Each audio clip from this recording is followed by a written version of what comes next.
Mariing itinanggi ni dating Pangulong Rodrigo Duterte na itinatago niya ang religious leader na si Apollo Quiboloy.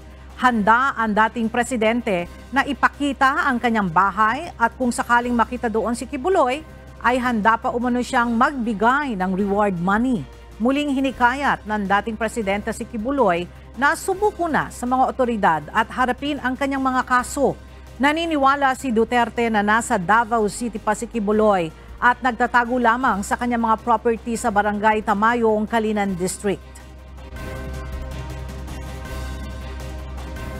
As a lawyer, I would say that you can go to court and fix your case and post a bail bond.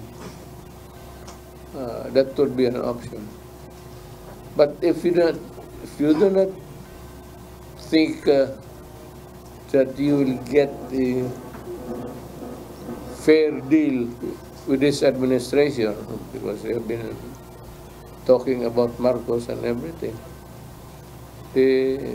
huwag kang lumabas dyan sa Tamayong. Nandyan lang yan sa Tamayong. Malaki lang ang Tamayong.